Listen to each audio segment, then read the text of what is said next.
Hello everyone, स्वागत है आप लोगों का मेरे YouTube channel my TV my notes पे।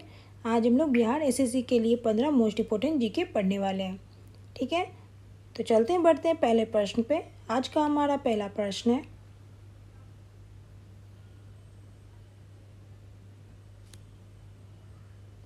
निम्नलिखित में से कौन सा भारत का सबसे दक्षिणी छोर है? कौन सा भारत का सबसे दक्षिणी छोर है? तो याद रखिए इंदिरा पॉइंट है। ऑप्शन नंबर सी इसके करेक्ट हो जाएंगे। अगले प्रश्न पे आते हैं। अगला प्रश्न है,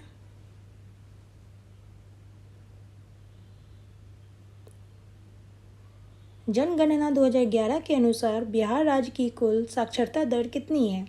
कितनी है बिहार राज्य की कुल साक्षरता दर जनगणना 2011 के अनुसार? तो याद रखिए 61.80% है। ऑप्शन नंबर डी इसके करेक्ट हो जाएंगे।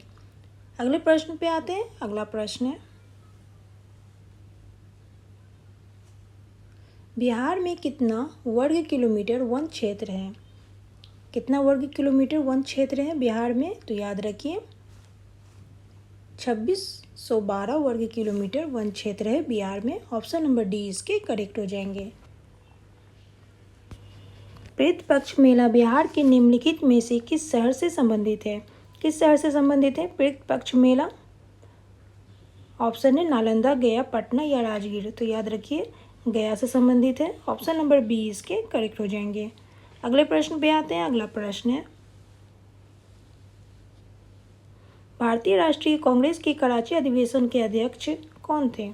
कौन थे भारतीय राष्ट्रीय कांग्रेस के कराची अधिवेशन के अध्यक्ष? तो याद रखिए सरदार वल्लभ भाई पटेल थे। ऑप्शन नंबर डी इसके करेक्ट हो जाएंगे। यह मोस्ट इंपॉर्टेंट प्रश्न है, कई बार एग्जाम में आ चुके हैं। तो चलते हैं बढ़ते हैं अगले प्रश्न पे। अगला प्रश्न है, बिहार में असहयोग आंदोलन के प्रमुख नेता कौन थे? कौन थे बिहार में असहयोग आंदोलन के प्रमुख नेता? तो याद रखिए बिहार में असहयोग आंदोलन के प्रमुख नेता थे राजेंद्र प्रसाद एवं हसन इमाम। ऑप्शन नंबर ए इसके करेक्ट हो जाएंगे। अगले प्रश्न पे आते हैं। अगला प्रश्न है, अजंता और एलोरा की गुफाएं भारत के किस राज्य में स्थित है? किस राज्य में स्थित है अजंता और एलोरा की गुफाएं? ऑप्शन है केरल, ओडिशा, महाराष्ट्र या जम्मू कश्मीर। तो याद रखिए यह महाराष्ट्र में स्थित है। ऑप्शन नंबर सी इसके करेक्ट हो जाएंगे। अगले प्रश्न पे आते हैं। अगला प्रश्न है, चंपा किस महाजनपद की राजधानी थी? किस महाजनपद की राजधानी थी चंपा? तो याद रखिए चंपा अंग महाजनपद की राजधानी थी। ऑप्शन नंबर डी इसके करेक्ट हो जाएंगे। अगले प्रश्न पे आते हैं। अगला प्रश्न है,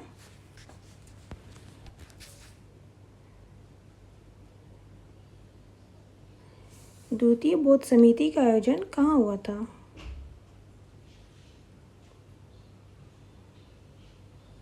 तो याद रखिए द्वितीय बौद्ध समिति का आयोजन हुआ था वैशाली में।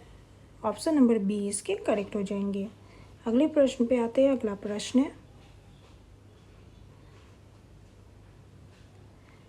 भक्ति आंदोलन को प्रारंभ किया गया था? किसके द्वारा प्रारंभ किया गया था भक्ति आंदोलन को?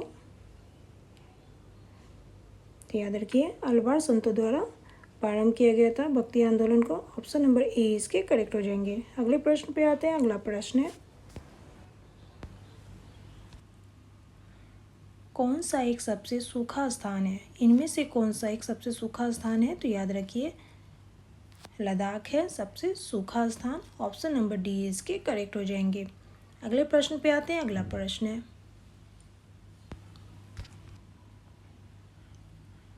राजा राम मोहन राय द्वारा स्थापित प्रथम संस्था थी? कौन सी प्रथम संस्था थी? राजा राम मोहन द्वारा स्थापित प्रथम संस्था कौन सी थी? तो याद रखिए आत्मीय सभा थी। ऑप्शन नंबर बी इसके करेक्ट हो जाएंगे। अगले प्रश्न पे आते हैं। अगला प्रश्न है, अरविंद घोष ने लिखा था? कौन सी बुक लिखी थी अरविंद घोष ने? तो याद रखिए द लाइफ डिवाइन लिखा था। ऑप्शन नंबर डी इसके करेक्ट हो जाएंगे। अगले प्रश्न पे आते हैं। अगला प्रश्न है,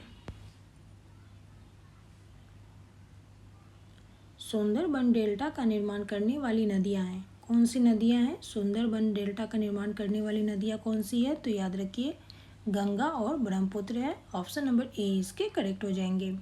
अगले प्रश्न पे आते हैं। अगला प्रश्न है,